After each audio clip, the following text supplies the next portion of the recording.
Të nderuar teleshikues, përshëndetje. Unë jam Roland Qafoku dhe ky është emisioni Dekalog. Bota ka ndryshuar shumë në 4 vitet e fundit, madje ka ndryshuar aq shumë sa edhe më shumë se sa 30 vitet përpara këtyre 4 viteve. Po si ka ndryshuar?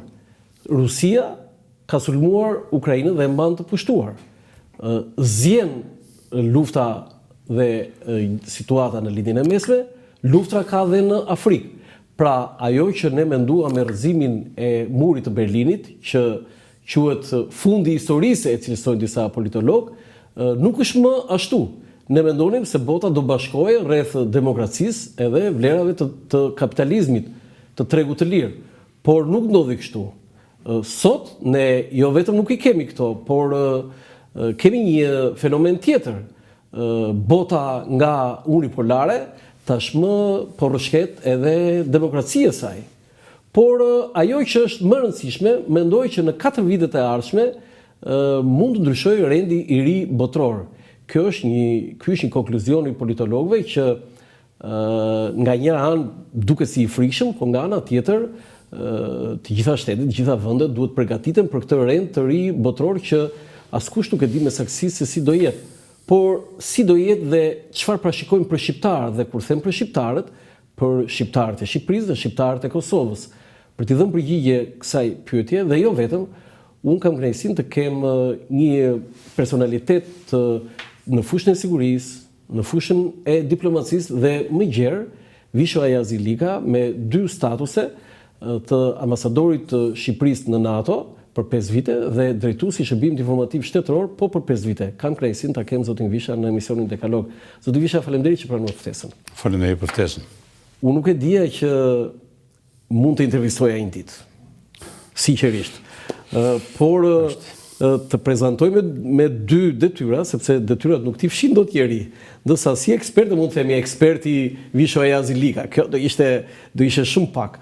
Dhe prandaj unë e vlerësoj shumë pranimin tuaj në studio dhe do vlerësoj akoma më shumë përgjigjet e pyetjeve rreth asaj teme që unë prezantova në fillim. Faleminderit, unë desha të them që fakti i më të rëndësishëm unë kam qenë profesor në universitet. Se sa këto ditë të parët. Më fal këtu dorëzohem unë. Dhe unë jam i shkencave të natyrës, kështu që është edhe domethënë nder më madh se sa po përmendet. Do të thënë ju keni qenë profesor në universitet. Unë kam qenë pedagog i matematikës. Jo, i informatikës. I informatikës ku? Po. Sigurisht, Fakultetin e Shkencave të Natyrës, dega e parë informatikës. Informatika për herë të parë ka filluar si degë në Fakultetin e Shkencave të Natyrës në vitin 1984, ku unë kam pasur privilegjin të jem antarja e asaj katedre. Dhe deri në cilin vit keni qenë pedagog? Kam qenë deri në vitin 1993. Deri në 1993. 2 vitet të fundit kam qenë shef i katedrës së informatikës në Universitetin Politeknik. Tani ai fakulteti i shkencave atje po prodhon shumë figura që janë bërë pjesë e politikës, po jo politikës, ju sfuteni te politika. Ju futeni te drejtuesit, po them, të institucioneve të rëndësishme të shtetit shqiptar. Faleminderit, edhe aq më duket shumë, po jo pa arsye, Fakulteti i Shkencave ka nxjerrë të tillë, unë jam nga ato, por arsye shumë e thjeshtë. Ka qenë fakulteti më i mirë në Universitetin e Tiranës. Edhe siç u thash përpara, ka qenë privilegj që unë kam qenë student edhe pedagog në atë universitet. Për fat keq, ekonomia e tregut bëri ato. Po celat? Përveç jo, si është puna, nuk është se e lash. Saktësisht ka qenë koha e vitin 1993, kur unë sapo mbarova një postdoktorat në Barcelonë në Spanjë, në Universitetin Politeknik të Barcelonës, në të cilën mu ofrua një vend në katedrë, kur u ktheu në pushimet e verës, isha dhe supozore të filloj me një shator andej, erdha në Tiranë, jo dini që unë kam qenë i lidhur, në qoftë se dini, unë kam qenë i lidhur me lëvizjen demokratike, si pedagog i ri, ku studentët mi ishin ato që bën, meqense ka qenë dje dhe dita e rinis për të punë, dhe më ofruan që të bashkosha Ministrisë Jashtme, pasi në atë kohë u bën reforma që u lëvizën diplomatë të vjetra dhe donin të zëvendësohen më të rinj, dhe ne ishim ato që dinë me një gjuhë të huaj. Kështu që kjo ka qenë një nga. Ju jeni përveç anglisë çfarë gjuhë tjetër? Spanjishtën? Anglisën e kam mësu më vëmbile, po, mësova spanjishën atje, flisja frëngjisht, ma kam mbrojtur frëngjishën, se me duheshe për doktoratën. Tamam, gjithë ta frëngjishtë dini të partë në atë kohë. Ishte dhe më thënë, diçka që ishte dileme madhe për mua, unë nuk kam pas një ambicie për të hyrë në politikë, as për të hyrë në shtet në thelb, si akademik kisha dëshirë të vazhdoja. Po ashtu shkuan rrethanat dhe unë fillova punë në Ministrinë e Jashtme në 93-in, në fund të 93-it, dhe pastaj punët rrollën. Ato që ndodhen. Tani unë di dhe një fakt tjetër se e nisëm me këtë, po më duken shumë interesante. Ju keni mbaruar shkollën Skënderbej. Tani unë këtë kapërcimin, se për veten time e di këtë kapërcimin, tani na tregon ti këtë kapërcimin, se unë them që kush bën këtë lloj kapërcimi ka kapërcyer Lberi, sikur ka ndruar gjini që nga ushtarak të kalosh profesor. Si që morë vesh edhe unë që ju keni marrë shkollën Skënderbej, pra ju dinë se për çfarë flasim në këtë pikë. Shkolla Skënderbej ka qenë një shkollë shumë e mirë si shkollë, jo vetë keni qenë pjesë e saj, në kuptimin që ka qenë një gjimnaz, unë kam marrë gjimnazin. Po, gjimnaz, edhe unë gjimnaz, a ishe gjimnaz. Këtë cilësisë studentëve. Për fatin e mirë, unë kam qenë nga ato që kam qenë studenti mirë atje. Nxënës i mirë më saktë, në 74-ën, kur mbasi mbarova maturën, ju e dini procesin e përzgjedhjes për pilot, unë u zgjodha që shkoj pilot në Vlorë. Pa dëshirë. Aty nuk shkosh me dëshirë. Aty bëshim prova, rreth një muaj prova. Jo, kishe dëshirë të shkoje? Po, kishe dëshirë. Për pilot? Shokun tim më mosh atje, kështu që shkuam bashkë. Dhe në 74 nuk kam qenë në Vlorë, në shkollën e aviacionit Vlorë. Dhe për fat keq doli që unë ne bonim çdo 6 muaj bonim analizat plota shtetësore, pasi shëndeti ishte themelor atje, dhe mu më zonë që kishe probleme stomakun, kështu që më thanë që nuk mund të vazhdosh më si pilot. Unë më zgjidha shumë, sigurisht, sepse e pata me shumë qef. Pa. Tani si me stomakun tani? Shumë mirë. Pas kanë nxjerrë kot ata. Shumë mirë. Ta pas kanë bërë në një punë të vogël. Nuk besoj se nuk kanë nxjerrë kot, për arsye se në atë kohë kishte probleme, domethënë, shiko, unë në vite jam kuruar, jam bërë, po ultra, që në atë kohë ishte e kuptoj. Kështu që më thanë ke dy zgjedhje të shkosh në shkollën e bashkuar ose të rrish në shkollën e aviacionit si teknik ose si specialist instrumentesh. Unë nuk pranova, thashë qose, edhe për në universitet. Unë kam qenë student i mirë në atë kohë, por si që biseduam pak përpara, në atë kohë ndolli përmbysja e madhe në ushtri. Viti 74. Deri 74-ën ushtria kishte kotët e veta në universitet, ku çonte studentët e mirë të vetët për llogaritën e mjedisit mbrojtjes në të gjithë degët e universitetit. Në atë kohë shumë çdo gjë, dhe nuk u bëj mundur kjo punë, megjithatë me thënë drejtën kam pas një përkrahje të jashtëzakonshme nga leadershipi i shkollës, kanë qenë për shkak të rezultateve. Isha aty dhe unë nuk pranova të vazhdoj në ushtri dhe kërkova të ikë nga ushtria, kështu që për të ikur nga ushtria të shkoj ushtar. Dhe unë shkova ushtar. Unë kam bërë 2 vjet ushtrin, po. Çfarë thua? Kam bërë 2 vjet ushtrin në shkollën e aviacionit, por si ushtar në ushtar. Do të thënë ushtria humbi një oficer, po fitoi një matematikan. Dhe në 74-ën, për çudim erdhën më thanë, domethënë leadershipi i shkollës më thanë, shiko, ka një drejt studimi për matematikë që se merr kush, do të shkosh? I thash po. Sa ishe mesatar? Unë kam pas mesatarën atëherë 9.6. Ishte mesatarë larg për kohën tonë, sepse në atë kohë ishe 9.6 në shkollën Skënderbej, e di vetëm atë. Jo, po edhe në atë kohë nuk ishte luftë për mesatarën. Brezin Basmeje ka filluar ajo mesatarë që duheshin të shkojnë në universitet e kështu që nuk kam qenë student i keq, le të themi kështu. Jo, faktikisht. Dhe kështu që përfundova në 74, unë kam nga ushtria mbuluar me 28 gusht në ushtria, dhe me 1 shtator kam filluar në fakultet shkencave civil. Domethënë, jo, student. Si student dhe pastaj direkt pedagog. Vite brapa, pastaj më morën për pedagog. A ju shkoi ndonjë ndërmend që një ditë kur studiove dhe kur diplomohet, që një ditë ti mund të ishe diplomat, mund të ishe ambasador në NATO, mund të ishe shef i shërbimit sekret? Ëndra më e madhe ishte të ishe pedagog atje. Sikur do të jetë edhe ata ëndra, as nuk e ndroja. As atë? As atë absolutisht jo. Nuk kisha shoqë shumë më të mirë se vetja, megjithatë për çudi të madhe, merrëm thirrën, thanë, a vjen në universitet? Dhe thash po, edhe kjo ka qenë vitin 84. Po mirë, kështu ndonjëherë patë mundësi në avion ta drejtoje në jetën? Jo ta drejtoje, po të fluturoja me shokët e mi. Dyshim, se unë kisha para disa kohësh një pilot këtu, thash, ky është i vetmi pilot nga Kuksi, po një nga ata Kush ka qenë ky po kryeqytet? Se va vend. Dhe unë mendoja që kjo e pilotit ishte një çik kështu toskërishte. Ishte toskërishte. Ishte, kam të drejtë domethënë këtu. Po, domethënë thjesht ke qenë me një bashkë drejtues atje të avion. Me instruktorin. Me instruktorin e mbrapa, po për pak vetëm një herë vetëm edhe aq. Kaq, një herë vetëm? Sepse dola shpejt e pa, kështu që u mbylla e punë. Dhe se e nisëm kështu po, dhe dy detyra kaq të larta, ju thatë që nuk i kisha menduar ndonjëherë, si ndje sot që i ke mbaruar tani, se i ke mbaruar mandatet. Ka qenë një eksperiencë shumë e mirë. Shumë e mirë? Desha të them që me që se më futët në biografinë time, unë kam qenë në Kanada për 11 vjetë. Dhe ati kam qenë computer programmer në kompaninë time. Po? Dhe atëre kur më po ftesat vija si zëvendës ministri i teknologjisë në Shqipëri. Po, që ka qenë ministri Zoti Pollo? Aty ku ka qenë ministri Zoti Pollo, më po ftesa për të punë. Mendova gjatë, kam menduar rreth 6 muaj për të punë, edhe vendosë që të vi këtu. Kështu që unë kam 2 vjet e para, mbas kthimit nga Kanada, kam qenë zëvendës ministri i teknologjisë, i ICT-s, Information and Communication Technology. Dhe në 2012, në kurs 2012, më ofrua detyra për të bërë drejtori i shërbimit.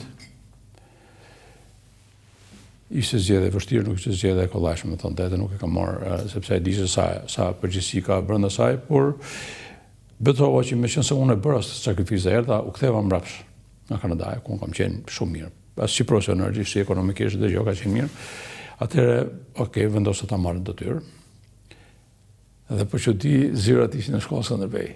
Ta pra këtë, se sa të thosha këtë, po si ka mundësi, regjia, në qoftë se më ndihmon me ato foton e shkollës Skënderbej, shkruan atje shish, po mirë po tani, por si ka mundësi, ti ke marrë shkollën Skënderbej dhe drejtori i shishit aty në atë godinë e studimit. Po. Tani, sigurisht që ju jeni nga ata zyrtarë që unë e kam kuptuar që ju ruani jo thjesht etikën dhe sekretin, por ruani atë që është shenjtë kur e merret detyrën dhe nuk i hyj asaj gjë. Por një gjë dua të pyes, ju tha që nuk e kishte menduar ndonjëherë. Tani, çfarë lidhje kishit ju, po bëj një pyetje naive, çfarë lidhje kishit ju të drejtoheni shërbimit informatik, sepse ne mendojmë kështu, ne që dim atje brenda, ne mendojmë kështu që duhet të jesh minimumi të kesh pasur një lloj lidhje me atë profesion. Padyshim. Shiko, së pari, një nga miqtë e mi më të afërt, më di që sot është pak sakrilegj për ta thënë, ka qenë Zoti Bashkim Gazete, Indjeri Gazete, me cilin kemi qenë pedagog bashkë. Me qenë do të thënë, ju Gazete, Fatosklosi, gjithë atje Gazete më ka ofruar të jem që në mars të 2000, sa po ai u emërua drejtor, më kërkoi të shkoja bashkë. Kemi qenë miq.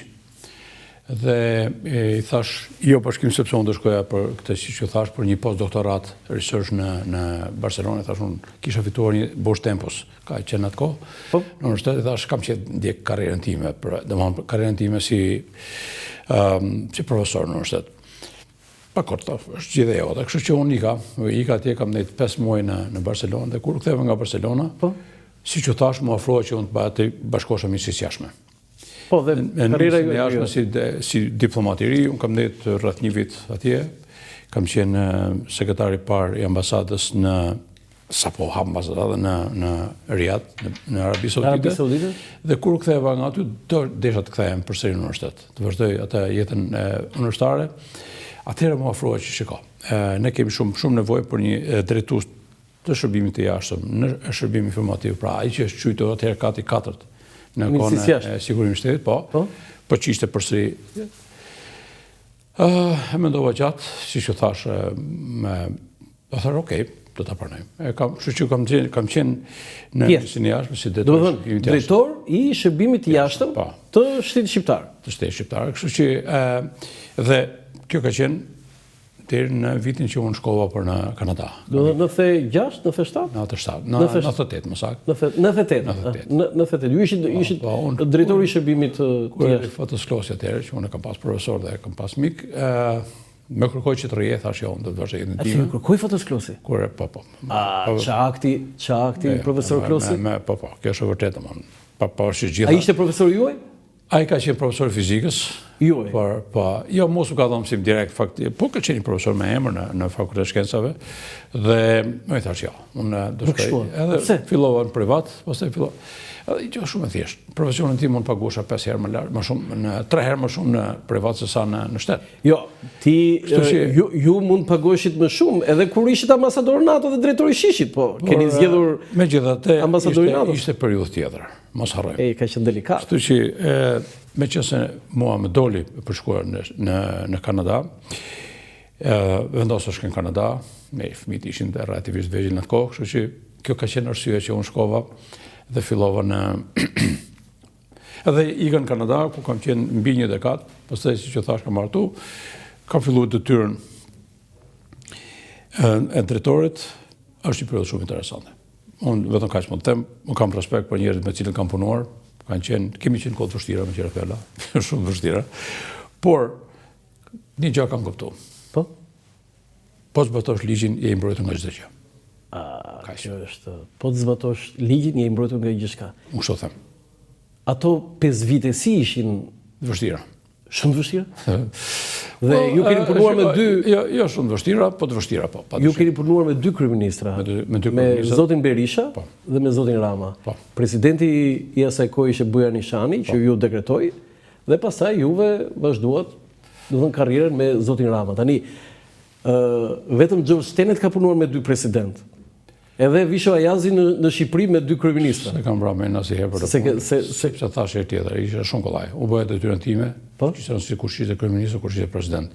Dieshe qartë, ishte përcaktuar në ligj se si është marrëdhënia me kryeministin, si është marrëdhënia me presidentin, dhe kushdo që ti ishte punoshë kollaj. Jo, çfarë ndodhi me Edi Ramën që pa ardhur ai u sulmonte. Kur erdhi pastaj tha se unë nuk do ta sulmoj këtë njeri. Pyetje interesante kjo, së pari unë besoj që Edi Rama kuptoi që unë nuk merrem nuk merrem me gjëra tjera përveç se me ligjin, përveç se me detyrën time. Si e kuptoi se Rama nuk e kupton lekët, ë? Po, nuk ka se kemi qenë miq që ditë e para, kemi pas shumë probleme me njëri tjetrin. Por përfundimisht domthonë jemi ndarë në mënyrë miqësore. Kur u binda ai që Visho Ayazi nga 2013 deri 2017 do rri me mua? Zotë që unë të ta mbyllja këtu. Mirë, megjithatë unë të falenderoj për gjithë këtë. Tani për pjesën e NATO-s do flasim pak. Apo do flasim pas asaj. Çfarë nuk është sekret. Okej, patjetër. Ta thash që në fillim atë. Do kemi një ndërprerje publicitare për ta relaksuar dhe për të kaluar në temën tjetër. Publicitet, kthehemi sërish në studio. Për herë të parë në Shqipëri dhe Evropë, përmes aplikacionit të reja, zhvilluar nga Akinvest, mund të dërgoni para me MoneyGram në të gjithë botën, direkt në telefonin juaj. Dhe kjo do të kushtojë sa gjysmën e komisionit që do të paguanit nëse ju do të shkonit në çdo sportel. Mjafton të shkarkoni aplikacionin e reja për Android dhe iPhone, të regjistroheni si klient dhe menjëherë do të dërgoni para në të gjithë botën, me MoneyGram vetëm me gjysmën e komisionit. Bëj zgjedhjen e zgjuar, dërgo para me MoneyGram në aplikacionin e reja. Faleminderit, kthehemi në studio, jemi gjithnjë me Visho Ayazi Likën, madje do të pyes edhe këtë, je i vetmi shqiptar me shkruar 2000 emra. Kam edhe për këtë një shpjegim, por nuk pa jap në televizion. Okej, është e drejta juaj. I nderuar, ne do flasim edhe për detyrën tuaj si ambasador i NATO, sepse është një nga detyrat, unë besoj, një diplomat, do thënë, nuk ka më lart pasaj. Vetëm kur të futemi në BE, pasaj ajo është tjetër, dhe ambasadori i BE-s, unë nuk besoj që është më lart se sa ambasadori i NATO-s. Por unë